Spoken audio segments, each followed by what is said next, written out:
ये है badminton racket और ये है शटल कॉक। ठीक ऐसा ही ये है आउटसाइडर कैरेक्टर जिसका कनेक्शन रैकेट से है। मुझे पता है तुम कंफ्यूज हो, बस 2 मिनट दो, सब कुछ समझा देता हूँ। तो जिस प्रकार एक प्लेयर रैकेट से शटल कॉक को दूसरे प्लेयर की ओर मारता है, फिर दूसरा प्लेयर पहले प्लेयर की ओर देता है, ठीक वैसे ही उपेंद्र आउटसाइडर कैरेक्टर से ऑडियंस को एक सिचुएशन से दूसरी सिचुएशन की ओर फेंकते हैं और इसी सिचुएशन के गेम में हम इस तरह से फंस जाते हैं कि हम यहाँ से बाहर नहीं निकल पाते और बाहर भी तभी निकलते हैं जब पूरी फिल्म खत्म हो जाती है। यह है उपेंद्र के फिल्मों के फ्रेमवर्क का पहला झलक, जहां आउटसाइडर ही सब कुछ है। अगर तुम ये जानना चाहती हो कि उपेंद्र की फिल्में आउटसाइडर कैरेक्टर की वजह से माइंड ब्लेंडिंग क्यों बन जाती हैं, तो वीडियो को लास्ट तक देखना है, क्योंकि इनके फिल्मों में हर सेकंड कोई ना कोई ट्विस्ट आते ही रहता है और हो सकता है वो तुमसे मिस हो जाए। तो सबसे पहली चीज जो इनके फिल्मों में होती है वो है आउटसाइडर कैरेक्टर का इंट्रोडक्शन। पर क्या आपने कभी सोचा है कि उपेंद्र आउटसाइडर कैरेक्टर का यूज क्यों करते हैं? क्या इसके पीछे 7 करोड़ का कोई साइकोलॉजिकल रीजन छुपा है जो ऑडियंस को दिमागी लेवल पर मैनिपुलेट करता है? तो हाँ, ये बात दूध की तरह बिल्कुल साफ है। उपेंद्र ऑडियंस को दिमागी लेवल पर मैनिपुलेट करने के लिए आउटसाइडर कैरेक्टर का यूज करते हैं। चलो समझते हैं उस मैनिपुलेशन को। तो किसी भी फिल्म को जब ऑडियंस देखना शुरू करती है तो वो फिल्म के लिए आउटसाइडर ही रहती है। उसे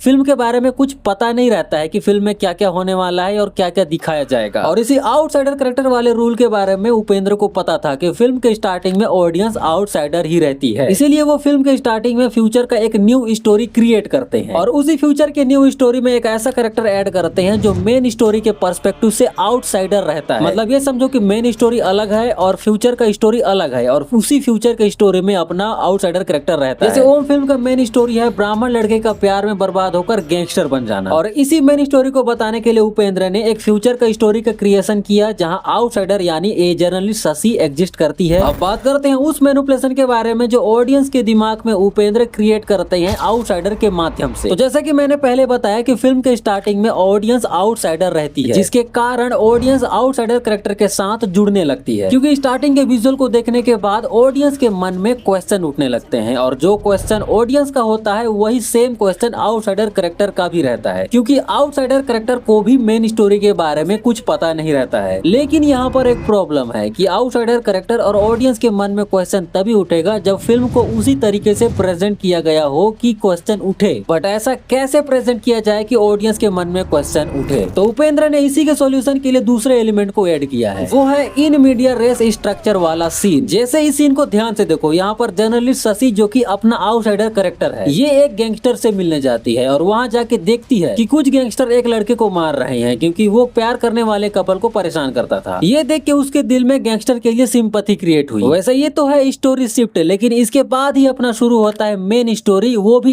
इन मीडिया रेस स्ट्रक्चर से। मतलब स्टोरी शिफ्ट से पहले वो फ्यूचर वाली स्टोरी चल रही थी जहां अपना आउटसाइडर कैरेक्टर एग्जिस्ट करती थी, लेकिन आउटसाइडर के द्वारा ही फ्यूचर स्टोरी से शिफ्ट होकर जब मेन स्टोरी में आती है तो मेन स्टोरी का पहला सीन ही शुरू हो जाता है इन मीडिया रेस के स्ट्रक्चर से, वो भी इस गैंगस्टर से मिलने के बाद, क्योंकि यही माधुरी के बारे में बताता है। बगल के गांव में एक लड़का है जो एक लड़की से प्यार करता है। उस लड़की का नाम माधुरी है। आप उससे जाकर मिलिए, तब गुंडों का प्यार समझ में आएगा आपको।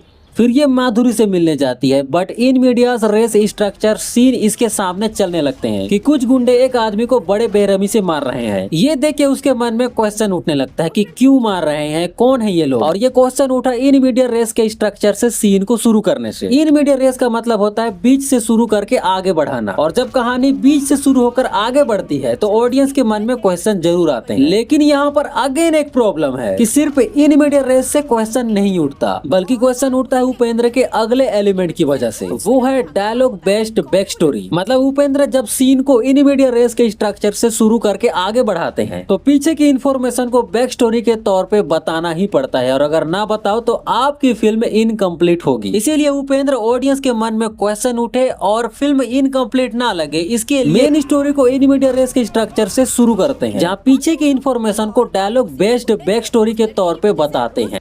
कल रात को बस की स्ट्राइक थी तो इस लड़के ने उस लड़की को लिफ्ट दे दी थी। ये लड़की उसके आस पड़ोस की है सोच के ये लड़के ने उसे यहाँ ड्रॉप कर दिया था, इसीलिए वो गुंडे आके इसे मार रहे थे। और जब डायलॉग के माध्यम से बैक स्टोरी बताया जाता है तो मेन कैरेक्टर को हाईलाइट भी करते हैं। इससे क्या होता है कि ऑडियंस के मन में क्वेश्चन भी उठता है और मेन कैरेक्टर के प्रति एक इमेज भी क्रिएट होता है। अब ये इमेज क्या है आप आगे देखते जाओ, पता चल जाएगा। अब यहीं से तुम्हें 3 चीजें समझनी है। पहला, मेन स्टोरी को बताने के लिए एक फ्यूचर वाला स्टोरी का क्रिएशन जहाँ आउटसाइडर कैरेक्टर का होना होना, दूसरा इसी आउटसाइडर कैरेक्टर के द्वारा फ्यूचर स्टोरी से मेन स्टोरी का शिफ्ट होना, फिर तीसरा मेन स्टोरी की शुरुआत में सीन को इन मीडिया रेस के स्ट्रक्चर से शुरू करना। एंड इसकी वजह से ही ऑडियंस के मन में क्वेश्चन उठता है कि ये लोग कौन है, ये क्यों मार रहे हैं, जिसके आंसर के लिए उपेंद्र डायलॉग के माध्यम से बैक स्टोरी बताते हैं। बट जब उस बैक स्टोरी में हीरो को हाईलाइट किया जाता है तो हीरो के प्रति एक फेक इमेज बनता है कि वो गुंडा कितना निर्दयी होगा जो इस बेचारे को मरवा रहा है और लड़की को कितना टॉर्चर करता है। बट यहाँ पर फिर से एक प्रॉब्लम है कि इमेज बनने का प्रोसेस पूरा अभी हुआ नहीं, मतलब इमेज तो बन गया है लेकिन पूरा तभी होगा जब ये नेक्स्ट एलिमेंट आएगा, वो है हीरो इन मिस्टीरियस कंडीशन। जैसे आउटसाइडर कैरेक्टर और ऑडियंस के दिमाग में ये इमेज बना कि वो गुंडा कितना निर्दयी होगा जो लड़की को टॉर्चर भी करता है और उसके लिए आदमियों को भी मरवाता है, तो हीरो को सेम यही कंडीशन में आउटसाइडर के सामने दिखाया गया। मतलब आउटसाइडर कैरेक्टर हीरो के बारे में जैसा सोच रही थी वैसा ही उसके सामने हुआ। बट इसके बाद उपेंद्र के फिल्मों में एक ऐसा पॉइंट आता है जहाँ ऑडियंस पूरी तरह से शॉक हो जाती है, वो है फर्स्ट बैक स्टोरी। इसमें होता क्या है कि जो इमेज आउटसाइडर कैरेक्टर के दिमाग में बनी थी कि हीरो एक नंबर का गुंडा है, वो इस बैक स्टोरी में आके उसका इमेज टूट जाता है क्योंकि उसे पता चलता है कि हीरो एक ब्राह्मण लड़का था। बट अब यहाँ से ऑडियंस का इमोशन एकदम फ्लैट जाता है क्योंकि जिस कैरेक्टर के अराउंड मिस्ट्री क्रिएट की जा रही थी, क्वेश्चन उत्पन्न किए जा रहे थे, वो मतलब उस चीज का आंसर यहाँ पर आके मिल जाता है, तो ऑडियंस का इमोशन टूट जाता है। मतलब यहाँ पर 100% चांस ये रहता है कि ऑडियंस बोर हो जाए। तो इसी के सॉल्यूशन के लिए उपेंद्र दूसरा झटका देते हैं। पहला झटका तो ये था कि हीरो ब्राह्मण लड़का है, दूसरा झटका ये रहता है कि हीरोइन हीरो के प्यार में पागल रहती है, जबकि फिल्म के स्टार्टिंग में हीरो हीरोइन के लिए प्यार में पागल रहता है। फिर ऑडियंस को तीसरा झटका तब होता है जब दूसरी बैक स्टोरी को दिखाया जाता है कि हीरोइन इसके प्यार में पागल इसलिए थी क्योंकि इसे हीरो से बदला लेना था, और किस चीज का बदला लेना था ये बताने के लिए वो दूसरी बैक स्टोरी बताई जाती है। यही नहीं, उपेंद्र ऑडियंस को चौथी बार भी झटका देते हैं, वो भी तब जब हीरोइन के झूठे इरादों को छुपाकर हीरो के पास सरेंडर करने के लिए लाते हैं। तब पर्सपेक्टिव कैरेक्टर और ऑडियंस मान जाते हैं कि हीरोइन अब सुधर चुकी है, ये हीरो से अब प्यार करेगी, लेकिन यही उसके पीठ पे घोंप देती है छुरा, और यहाँ पर ऑडियंस फिर से शॉक हो जाती है। और कुल मिला के देखा जाए कि उपेंद्र की फिल्म में माइंड ब्लेंडिंग क्यों होती है, तो इसका आंसर है कि ये सबसे पहले ऑडियंस को कहानी में इमर्स कराते हैं, फिर इमर्स कराने के बाद उनके दिमाग में फेक इमेज क्रिएट करते हैं, और जब ये फेक इमेज विश्वास में बदल जाती है तब वो फेक इमेज को तोड़ देते हैं, फिर 3 बार झटका देते हैं ताकि ऑडियंस का अटेंशन बना रहे। और सेम यही पैटर्न इनके बाकी फिल्मों में भी होता है। अगर चाहिए तो इनके हर फिल्मों का ब्रेकडाउन करेंगे, तो कमेंट में यस लिख देना।